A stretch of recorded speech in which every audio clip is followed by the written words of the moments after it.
Adakah anda sudah tengok video Ustaz Zainul Asri berikut? Kalau belum tengok video ini, memang tak ada dekat YouTube, ada dibuang, tapi cuma ada link yang saya sudah sediakan di butang description. Tekan butang itu untuk tengok dulu. Lepas tu nanti baru kita mula. Kita countdown dulu. 10, 9, 8, 7, 6, 5, 4, 3, 2, 1. Jom kita mulakan. Assalamualaikum warahmatullahi wabarakatuh. Saya Syekh Habudin. Terima kasih banyak kerana anda berada di channel YouTube saya.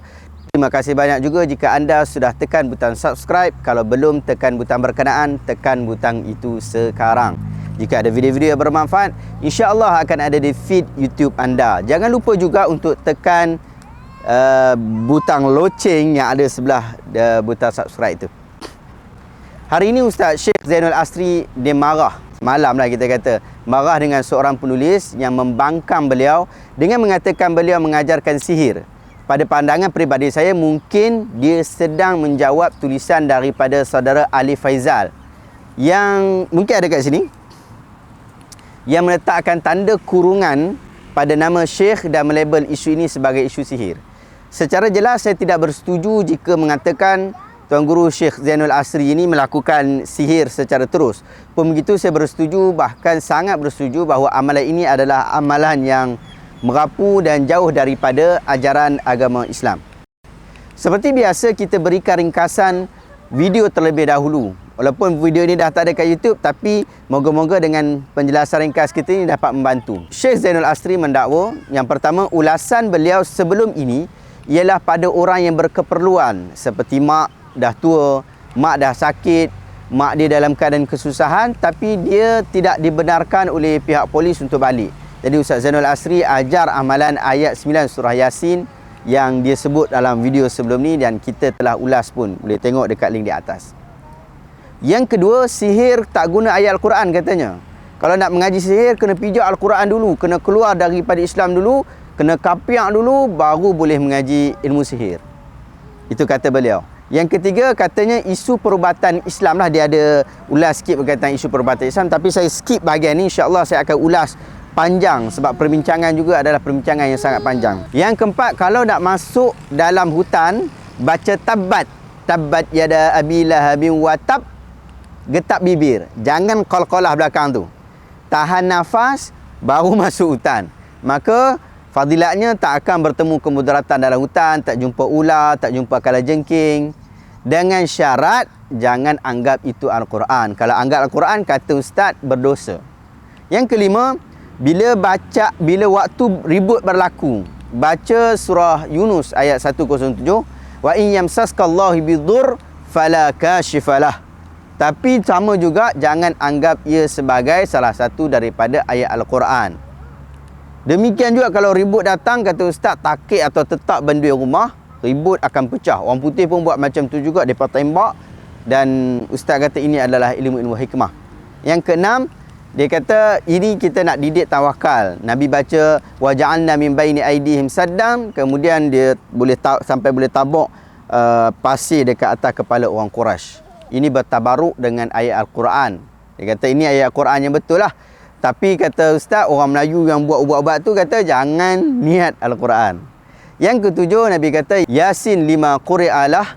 Yasin ikut apa yang diniatkan. Kalau niat penerang hati, dia jadi penerang hati. Kalau kita niatkan pelindung, maka dia akan jadi pelindung.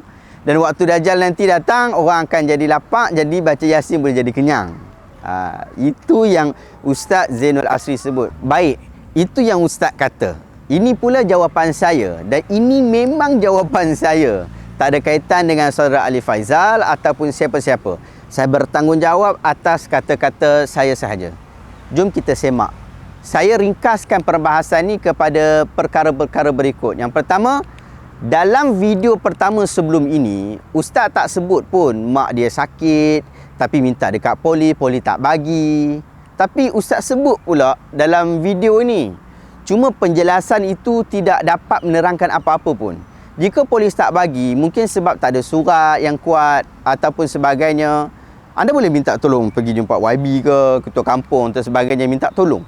InsyaAllah mereka boleh tolong. Pun begitu, kuasa untuk memberikan kebenaran masih berada pada tangan pihak polis, pihak berkuasa. Macam mana pun polis yang akan tentukan. Jika polis tetap tak benarkan, maka tetap tak boleh rentas negeri, tak boleh rentas daerah. Kalau polis benarkan alasan tak masuk akal pun, ia jadi boleh. Mentaati ulil amri pada waktu ini adalah sangat-sangat penting, sangat-sangat utama. Hari ini kita dapat berita bahawa kes sudah sampai kepada 4,000 lebih. Jadi kita sangat-sangat dikehendaki untuk mengikuti ataupun taati ulul amri dalam hal ini. Pada pegangan Ahlus Sunnah, kita akan terus taat kepada ulul amri sekalipun mereka zalim, sekalipun mereka memukul belakang badan kita, selagi mana arahan itu berada dalam kekuasaan mereka, bukan pada perkara maksiat. Rasulullah SAW bersabda dalam hadis riwayat Bukhari, seorang Muslim wajib mendengar dan taat dalam perkara yang dia suka ataupun dia benci, selagi mana tidak diperintahkan untuk melakukan maksiat. Apabila diperintahkan untuk melakukan maksiat, maka tidak ada ketaatan, tidak ada mendengar dan juga taat.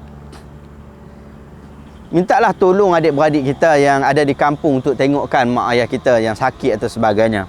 Saudara mara kita ke, minta tolong jiran. InsyaAllah ada keluasan. Polis juga ni manusia. Mereka juga ada ibu, mereka juga ada ayah. Jika dokumen dan alasan kita kuat, insyaAllah mereka akan lepaskan. Ia juga berlaku kepada saya ketika ibu tiri saya meninggal dunia. Baru-baru ini saya pergi ke balai polis dan minta pelepasan. Hanya bukti mesej WhatsApp saja, polis terima. Memang ia berlaku sungguh. Walaupun ketika itu hanya dibenarkan 2 orang, tetapi disebabkan anak-anak saya masih kecil, polis benarkan juga. Kami balik 6 orang, walaupun anak-anak masih kecil, polis benarkan. Jangan cepat sangat kita judge polis. Terangkan kepada mereka, insya-Allah mereka akan bantu kita. Itu yang pertama. Yang kedua, membaca Al-Quran tapi tanpa niat baca Al-Quran. Baca tabat tapi tak habis. Kalau baca habis jadi dosa.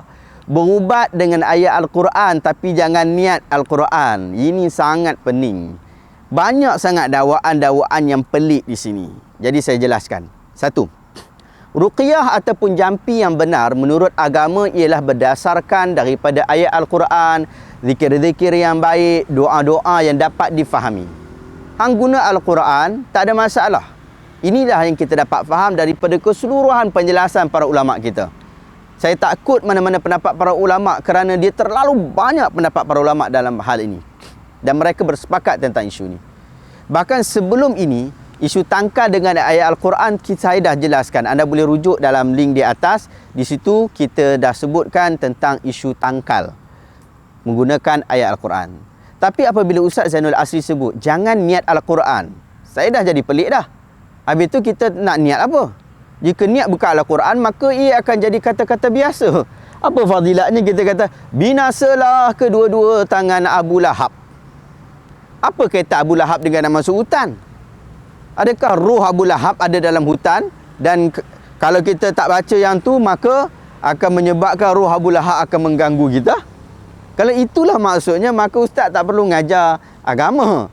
Dia tak perlu ajar agama, dia cuma ajar orang cara nak tulis novel. Mungkin boleh laku keras mengalahkan Harry Potter ataupun Marvel. Itu saya jenaka saja.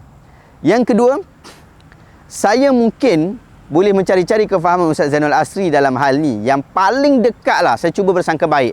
Paling dekat yang saya jumpa perbincangan para ulama ialah hukum membaca ayat Al-Quran tetapi tanpa perlu mengikuti hukum Al-Quran seperti tartil, mat dan sebagainya. Bahkan adakah perlu sujud apabila baca dalam khutbah Jumaat, ayat sujud.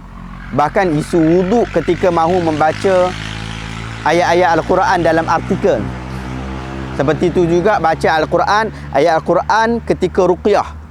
Adakah perlu mengikuti tajwidnya? Ataupun kalau ayat itu bersifat sujud, adakah perlu sujud?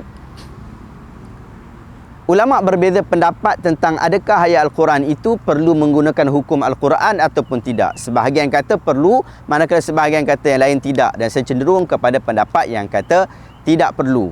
Kerana dalil-dalil dalam bab ini sangat banyak. Pun begitu, dalam hal ini kita menganggap ia adalah Al-Quran. Walaupun tidak mengikuti hukum-hukum yang lazim apabila membaca Al-Quran, tapi kita memang niat Al-Quran. Yang tak niat Al-Quran dan tak perlu ikut hukum Al-Quran macam kita baca Bismillah dalam semua perkara. Sedangkan Bismillah itu adalah salah satu daripada ayat Al-Quran. Kemudian kita baca Subhanallazi sakhkhara lana hadza wa ma kunna lahu muqrinin dalam musafir. Itu juga ayat salah satu ayat Quran, tapi kita tak baca pun secara tajwid. Bahkan kalau kita tak ada wuduk pun kita tetap boleh baca subhanalladzi sakhkhara lana hadza. Kemudian kita baca alhamdulillah, sedangkan alhamdulillah juga salah satu daripada ayat al-Quran. Jadi yang ni tak niat al-Quran dan tidak perlu mengikuti hukum al-Quran. Dan sebagainya lah, banyak lagi lah. Tapi saya tak jumpa lagi orang baca tabbat yada tapi tak niat al-Quran. Ini kali pertama saya dengar, memang legend lah. So tak ada isu tu. Yang ketiga, siapa yang kita jumpa ajar baca Quran dengan gaya getap bibir, kemudian berikan pula fadilat sekian demi sekian, dan kan kita disuruh untuk membaca Al-Quran dengan sempurna. Setiap huruf Al-Quran itu mendapat pahala bila kita membacanya. Mana ada main getap bibir atau cara-cara tertentu? Jika ada, Nabi dah ajar kita dah. Yang keempat, tidak ada satu pun kelebihan membaca surah Al-Masad melainkan ia adalah salah satu daripada ayat Al-Quran.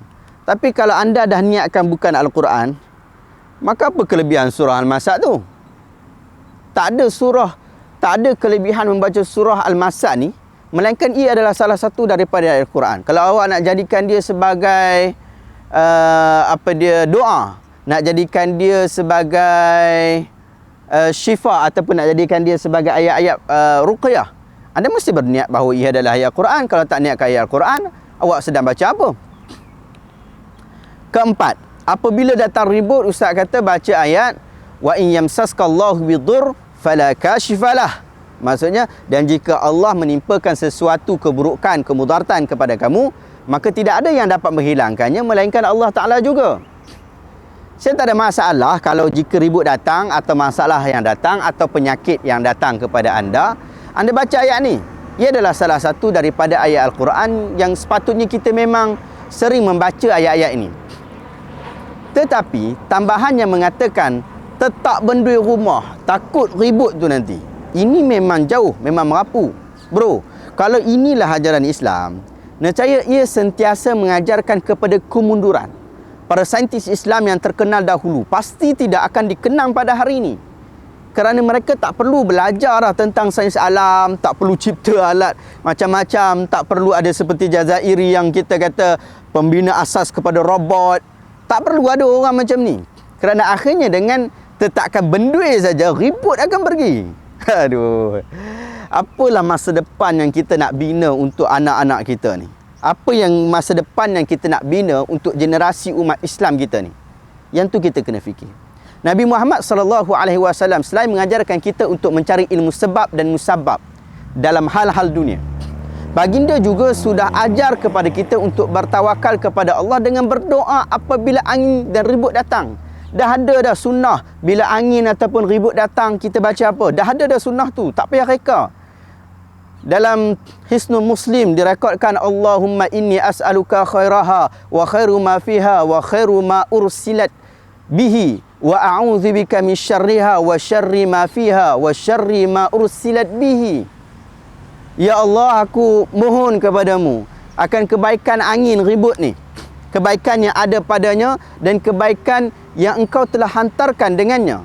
Demikian juga aku minta engkau lindungi aku ya Allah daripada keburukannya, keburukan angin, keburukan ribut ini, keburukan yang ada padanya serta keburukan yang telah engkau utuskan, hantarkan ia dengannya.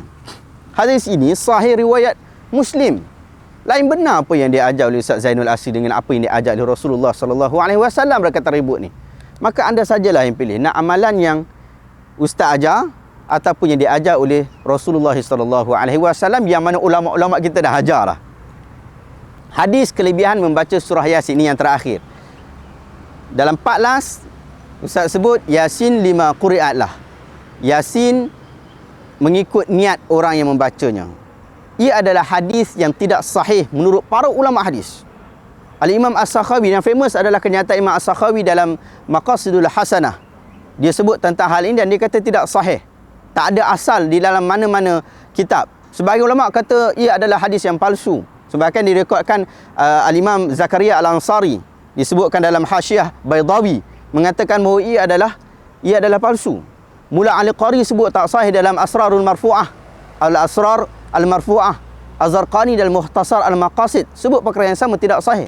Bahkan saya tak jumpa seorang pun ulama hadis yang kata ia adalah hadis yang sahih ataupun hasan.